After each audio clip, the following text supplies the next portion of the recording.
હાલ નર્મદા જિલ્લામાં ગરમીની મોસમ ચાલી રહી છે। એક તરફ આકરો તાપ પડી રહ્યો છે। નર્મદા જિલ્લો આદિવાસી વિસ્તાર છે। એવા પણ ઘણા પરિવારો છે, ગરીબ પરિવારો છે, પગમાં ચંપલ નસીબ નથી। જ્યારે નાદોદ તાલુકાના માંગરોળ ગામના સેવાભાવી સામાજિક કાર્યકર નરેન્દ્રભાઈ પ્રજાપતિ છેલ્લા 15 વર્ષથી પગરખાની પરબ શરૂ કરી છે, જેમાં જરૂરિયાતમંદોને વિનામૂલ્યે ચંપલોનું વિતરણ કરે છે।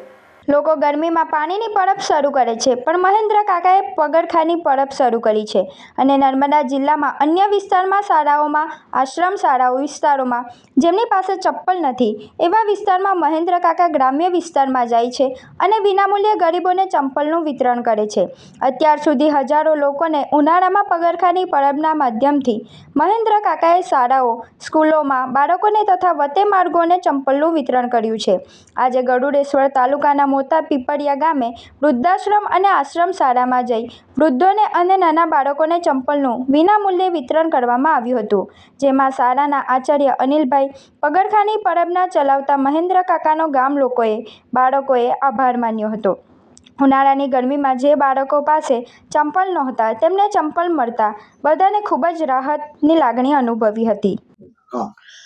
નર્મદા જિલ્લો આદિવાસી વિસ્તાર છે આમ તો, અને ઘણા ગામડાઓની અંદર ગરીબ લોકો રહેતા હોય છે જેમની પાસે ચપ્પલ નથી હોતા। આવી આશ્રમ શાળાઓ પણ હોય છે જ્યાં બાળકો એમના વાલીઓ મજૂરી કામે જતા હોય ત્યાં એમના બાળકો ભણતા હોય છે।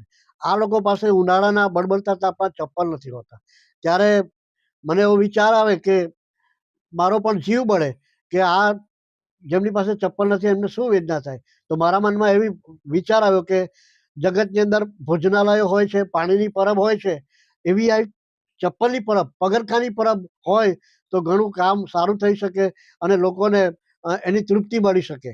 15 વર્ષથી મેં રહું ચિંગારી આ મહિના દાદા અમને દર વર્ષે ચંપલ આપી જાય છે ને અમે એમનો ખૂબ ખૂબ આભાર માનીએ છીએ। આ ચંપલ પહેરીને અમે પ્રવાસમાં જઈએ છીએ। મહેન્દ્ર દાદા અમને ચંપલ આપવા આવ્યા છે, ઉનાળામાં ચંપલ આપવા આવ્યા છે, અમે એમનો આભાર માનીએ છીએ। મારું નામ અર્મિલાબેન કાલચિયાભાઈ છે।